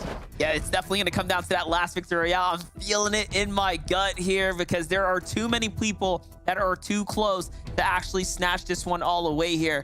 And I mean, just looking at the list here, judging about who is in striking distance. I mean, you have Pam now all the way up at the top. You have Canada, who we thought for a second there, I'll speak for myself, I thought he had this in the bag. I'm not going to lie, but the last 2 games have been rough. And now Tragic, Slacks, Tasker, Seas, like any one of these top 6 easily, realistically, could be our next FNCS All-Stars champion. I mean, I could even open it out to the top 10. Everyone within the top 10 is a victory royale and a couple of eliminations or like a 5 elim game away from being able to push all the way through into first place. That's not inconceivable, but what's almost inconceivable is the fact that Clix's tournament is done. Taken out right away. The first player eliminated here in match number 6. Tough day for him. Yeah, tough day for him. Couldn't just quite put the puzzle piece together. A little too hard to solve here, but it's all right. We'll see Clix again. We all know how good of a competitor he is. And as much as we wanted him to, to really just see him pop off in solos like we have done in the past, it is what it is. Today, we might see some new faces really come all the way on up, though. Players like Pam. He's going far. Look at the rotate here. Where's he landing? Okay, so he's just got this off. Wait. Did he switch up his drop spot for the last game? Well, we're going to have to go back and end up checking that one out. This is the drop spot where Clay ended up qualifying through from NAEs. This is actually one of my current solo drop spots. There's 3 possible chest spawns that can spawn here. Looks like Pamso is going to end up grabbing 2 out of the 3. You should be able to hear if that there's one in the roof if the chest does spawn. It looks like he's heading up there because he should have been able to hear it from the lower level. It's not going to look like that one will spawn. So instead, going to make sure he hits all the beds, pick up as much of the gold as possible. And a little bit of an awkward loot path because normally what you would see players do here is drop down into Shipwreck Cove because there is an absurd amount of available materials down there that you could very quickly farm up and then rotate away from. If you're going to end up going back north, generally you would have kind of landed up at the camp and then looted back towards that area, but instead looks like it's going to ignore everything down in Shipwreck Cove and head to center, which I don't disagree with either, because if you go all the way down into Shipwreck, it's almost impossible to ever get Storm Surge tags. Like, nobody rotates anywhere near there unless they're looking to shoot at you. You're right. Like, if you're down there and someone's coming up on it, they're trying to ambush you. They're trying to set you up, and normally it doesn't go well for the guy down low inside the Shipwreck Cove. So I agree with you. And it's I mean, Pam's been doing really, really well. But like we noticed with Pam is he's been able to really find great positioning. Granted, this could be because the zones have been pulling his way. Like, how many zones have we now seen come down to that general area? So actually, I don't even think he switched up his drop at all. I think he's just been getting lucky with the zone pulling that way, which has really allowed him to then go ahead and prioritize those little high grounds, those mountains, and find all the surge and whatnot he needed from there. For Kanata, though, we all know Risky Reels is a bit more of a center drop spot. This is why he's been able to use these vehicles and get to wherever it is that he needs to move on next. Risky, such a great drop to really round out your loadout, find everything that you're needing. For Cease on the other side, man, we haven't seen Cease at the early game at all. But hold up, a little bit of a fight here. Yeah, a little bit of a fight right now, but looking at Pamso, ended up qualifying through in 10th place with Fatch and W Carry through the last FNCS final. Ended up putting up a really solid performance so far today, looking to ride it all the way out. So what do you care about as a viewer? Right now, Pamso has a 10-point lead on everyone else. If he ends up going down, then it goes to Kanata at 87 points, Tragics at 85, a slight gap between Slacks at 81, Casker at 74, and then Cease at 71. That is everybody who is currently sitting above that 70-point threshold, the ones who realistically have the best percentage chances of taking home this first place spot. But right now, we have Chunky versus Straw Hat Charlie, and Charlie just getting backed off right now. Chunky does eat a couple of shots, but Charlie recognizing that he's had his shield broken, so doesn't necessarily know he has the effective HP advantage due to the excess shield on Chunky. Yeah, let's not forget, if you get the most elims in a game, there's still a nice little prize pool for that as well. Each and every game, there's a bonus cash incentive to just pop off, right? If that's your playstyle, maybe you can still get rewarded here in the last game. So it's not all over just because first place is out of striking distance, but we saw how quick things can change here for some, and Chucky takes a left camera peek. He goes in again. Oh my gosh, how did he win that? Honestly, it felt like Charlie just wasn't confident because it took him so long to end up breaking the shield. And then when he finally did and he hit a shot, it wasn't for anything. So that he just thinks he's super far behind. When if he had just really kind of pushed that situation, he had a couple opportunities where he could have made something happen. But we're seeing a rotation here out of Pamso. I believe the French-Canadian player making a really early lead from that just cabin above Shipwreck Cove, not quite dipping all the way down into it, which makes sense. The reason that rotation is so particularly strong, one, it seems to always find shields there. I don't know if it's just like a variable drop spot in the area, but you rarely ever see somebody come away without shields. On top of that, the fences, when you immediately leave that area, are some of the most efficient metal farming on the map. The only other thing that's more efficient are those rusted out cars that you can end up hitting for like plus 17. Otherwise, the metal being plus 11. So looking at Pamsto, they've looted everything they need. They can worry about positioning and just head to the center zone. This is very textbook, classic solo Fortnite play. Yeah, and he's been doing it just like this entire tournament. And for his first ever FNCS Finals appearance, my gosh, I'm sure he couldn't feel more proud of himself for making it this far. See shots coming in from the distance here. He's gonna find himself a nice little spot to locate himself on. Okay, that's the last piece of the puzzle he was looking for. He finds himself a shotgun. Not ideal by any means. I mean, it's just an uncommon one, but still, a gray is better than not having one at all. He's got the SMG, he's got the AR, and now with a full rounded loadout, he can honestly play to his play style. Get to the middle, find a good spot. But I don't know, Senda. I think he has to find a fight first. And this is called tournament management, where when he's looting and going through in this situation, he doesn't care about what kind of shotgun he has in that situation. Because if he's taking a fight where he's relying on the rarity of his shotgun immediately in the early game, he's already in a bad spot. We've seen how he's been playing the entire time. It's get a positional advantage. It's hold it. It's get to the front of the zone, and it's stay up on your feet. By just avoiding mistakes and allowing for the players in the top three to fall before him, he's been able to capitalize. And now he's in a spot where after the huge victory in match number 5, every single placement threshold that ticks over, where he's still up, puts the pressure on everyone else. This is something that happens in so many scoring-based sports, so many scoring-based games, but the delta there closes. And it means the players who are underneath them then have to take riskier decisions, riskier fights to try and get eliminations. Because the longer you don't see Pamsto's name in that top left corner on the right side of the elimination feed, the more worried you have to get. Yeah, definitely. This is it, though. We have to see how it's going to play out for Peterbot as well. Man, Peterbot's just had the most unfortunate string of the last 2 games.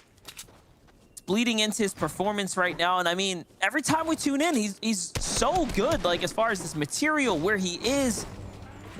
And then all of a sudden the surge comes in. All of a sudden the fight unfolds and it's just not in his favor. Let's see though, he's head-to-head with Voyo right now. Just trying to see if he can chip away. That's a shield crack. Surely he wants to take advantage of this as he's right on the edge first here. He's safe in the zone. Boyle is not. And you can see Voyle trying to pop any excess shields potentially, but it is still only that 1 tick zone. Zone number 2 is not going to be doing a ton of damage. And we can see Voyle trying to look for some space, but Peterbot missing his 1 opening. Good job by Voyle to go behind the hill to break line of sight. Now Peterbot, this is where he struggled. He needs to find tags. In the first 2 games, he placed in the top 2 because he was able to just keep center zone and avoid Storm Surge. Match number 3, he was headshot sniped. Match 4 and match 5, Storm Surge eliminated him in match 4, and in match 5, it did so much damage that it then ended up falling in what should have ended up being an okay fight. But enough of that, because we're going to swing on over. Peterbot, who's holding on to a top 3 spot, instead drops down through to 9th. So we'll swing it on over to somebody who hasn't been slacking off as much. That's Luminosity Gaming Slacks, who's going to do a good job trying to rotate cars through there, but unfortunately, no extra gas in either one of those. And Peterbot looks like he might have taken a little bit of chip damage there and is going to trade that out in favor of being up on Storm Surge, and he's going to go for that long rotation. Yeah, it just means he surely lost a gunfight. Cost him a big pot, cost him the extra 2 minis, and a little bit of white HP. He's rotating right down the barrel of Pam, though. This is scary because Pam is playing out of his mind right now. Cease on the other side. Okay, if Cease is back here, he is definitely not in the zone by any means, because we just watched the reason Peter was gunning his way towards the northern side. So Cease is going to be one of the last players to rotate right now. I love this.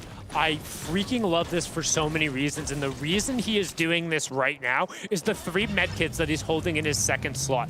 Each one of those medkits, even with the 3rd and 4th zone, those zones still only end up going to 2 and then 5 tick. So the medkits ended up buying you so much time where even if he needs to tank the zone, he's rotating through the sparser side and he's rotating so late that nobody else is here. Cease has now eliminated one of the factors that could end up causing him to have friction in the early game. He's not going to see anybody on this path because everyone else has had to go so early. As long as he has Storm Surge, this has now basically guaranteed him, as long as no shenanigans happen on the outside of the map, we should be seeing Cease in the 4th and 5th zones. Now you can see the quick stat coming on the left-hand side. Pamsto and Fatch were teammates in last season's FNCS where they placed 10th, and now Fatch, somebody we talked about earlier, probably doesn't get enough credit for always being in these top NAE's lobbies, but he was the 10th place finisher at the World Cup. Somebody who played very much so for placement, utilizing the baller strategy, playing for the center zone, but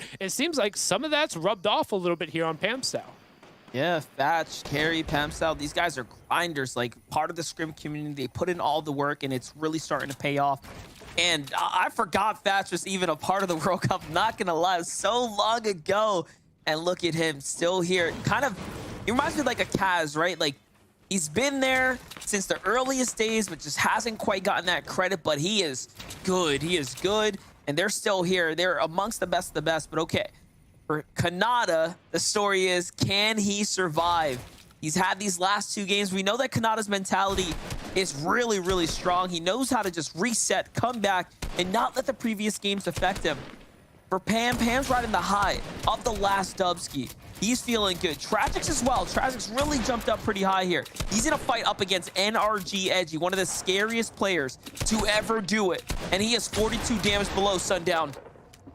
Yeah, I was about to say, almost going to interrupt you there because he's the only one of the 3 players right now in the top 3 who is below Storm Surge. There's nobody else in AR range. Right now, Tragic's tournament is going to come down to a 1v1 against one of the best and most mechanically skilled players in the game, Energy Edgy. I mean, we saw him during the All-Star Skill Challenge. Tragix has to go, and he has to go now. 25 damage every 5 seconds is going to come through. The pump shot, as well as Storm Surge, is going to start pressuring him. Edgy's going to hear that shield break, know he has an advantage. He's going to see that lightning now through the edit. He's going to be able to go and pressure into this. Tragix, he doesn't have a choice. This is his tournament life. He has to go. Energy Edgy, one of the best players, period, in the world. And Tragix is a race against time. Popping minis, popping big pots. Needs to cancel that big pot and take a mini, but instead now just force even more back down. He doesn't have an option. He has to go. The longer he waits, the more his utility is going to burn, the farther he's going to fall down, and he's going to say, I can't take that fight. I need to find AR tags, but it's going to be 3 AR tags. He's out of time, and he's panicking.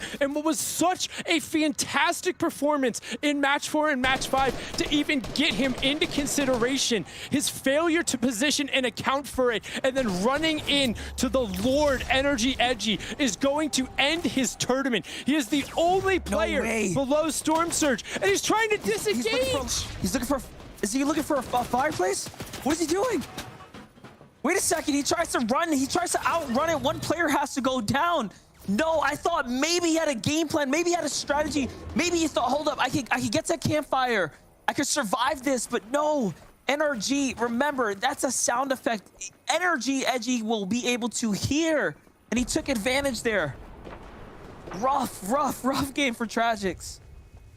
It's Tragix living up to the name. He's our tragic hero here. After a brilliant performance, we see Storm Surge rear its head again, and unfortunate for him, he panicked. He didn't have the right opportunity. He was stuck in a wall-to-wall fight. He thought maybe he could take that player on, but in a wall-to-wall fight against Edgy, I'm sorry, I don't really care who you are. I'll take Edgy in almost all of those situations. He's so incredibly good, and he didn't have the pressure on him. He just had to wait late, and if he's playing defensively, he's going to be able to clean that one up. Unfortunately for Tragics, his run will end 3rd place, and he's definitely going to slide. The question is, who else can capitalize? And Pamstow is taking a little bit of damage here, and he actually has Fatch right towards the other side. Spade and Nosh also nearby. Ooh, and Pam is looking still very, very good. Remember, as the clock ticks on closer and closer, we get to this end game. This is the last game, guys, of the FNCS All-Stars event this weekend. It's been a crazy week, loaded with competitive events. Obviously, we saw a lot of creative this week, and now we get to conclude with this big solos celebration here. Slacks at 84 points, Casker at 75. These are all of our running contenders. We do know Kanata's somewhere off in the distance alive as well. And let's watch it here. Slacks trying to make the rotate here. He finds his way into new zone. Now bringing our focus to Slacks. See, he's going to find a nice position here to recycle those builds. Beautiful right here. This is great. This is where you want to be right now. And he's at the northern side, which should be more so the dead side. He'll have first dibs if the zone goes back towards the east here. He's right at the spear front of where you want to be for the zone. And on top of that, he has the old Spire that's right there. Granted, he's not going to end up pushing on top of it because there's already a player who's posted up. In fact, there's 2 players midway up there, and as well as a couple who are towards the outside. We'll swing on over to our current 2nd place, Built by Gamers, Kanata, over on the side right now, trying to find a little bit of space because this rotation, despite being a short distance, is going to be tough.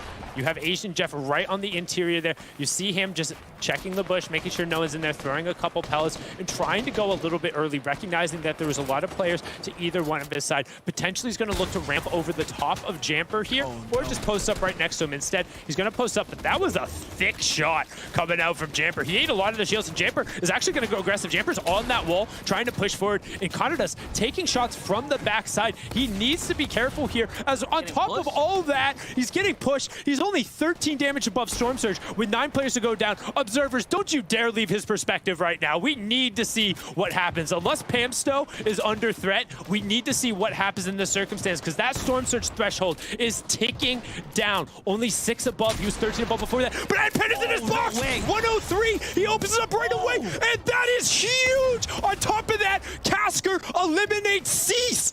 5th place takes out 6. Canada ends up avoiding the Storm Surge threat and hits a huge refresh onto NPen when he needed it. 2 monstrous plays happening in the blink of an eye. That was definitely the play for Kanata here. Now, this tournament run is alive. He has an opportunity. He has a realistic shot to do this once again. It was on the brink. It was near over, but no, Kanata takes it all into his own hands. It's just a well-timed edit onto NPen, who did not see him, caught him slacking, and now Kanata's back in this game, and it's a long rotate, but we do know he picked up a launch pad. He did pick up a launch pad. That could have been the most crucial elims of the day right now. Will Kanata be able to get across with this pad effectively? If he can get there safely, he's good, but no. Dom needs Surge.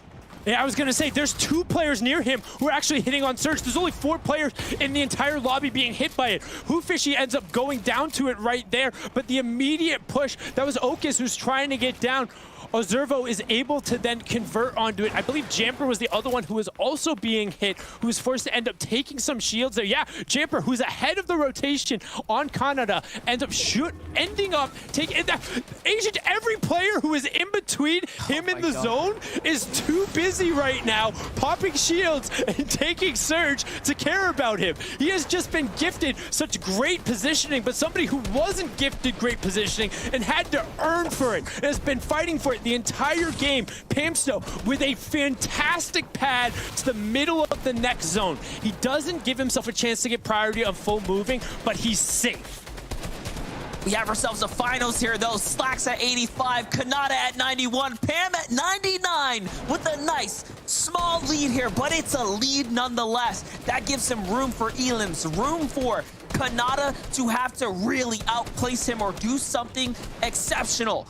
We will see how it's going to end up playing out. 10 seconds until the zone ends up popping. Which way is it going to go? As they're all actually split up. Kanata somewhere in the middle. Pam's a little south mid, and so is Slacks. They're so close to one another. They're just in the same kind of sphere of a zone within one's reach. And the zone goes north. They all have to move. Equal distance, by the way. But who can move smarter? Who can play better than the other? Now's going to be the time. Now's that end game to really play out here. Wait, timeout. Did Slacks pull that zone? I'm trying to follow that white line. I'm pretty sure Slacks is right on the priority side of it. So keep an eye on that bottom right-hand corner. Yeah, he is. Look at that white line. He's right on the edge of zone. Every single player has to go past him. And Kanata is trying to go past. Slacks is going to wait. Slacks doesn't have to go anywhere. He has the longest amount of time. And on top of that, he has the jump pad. However, he is 40 below. And with Storm Surge potentially turning on here in 45 seconds, he needs to at least pull out an AR and start looking for shots. You hear the launch pads, you hear the gliders, everyone is taking to the sky.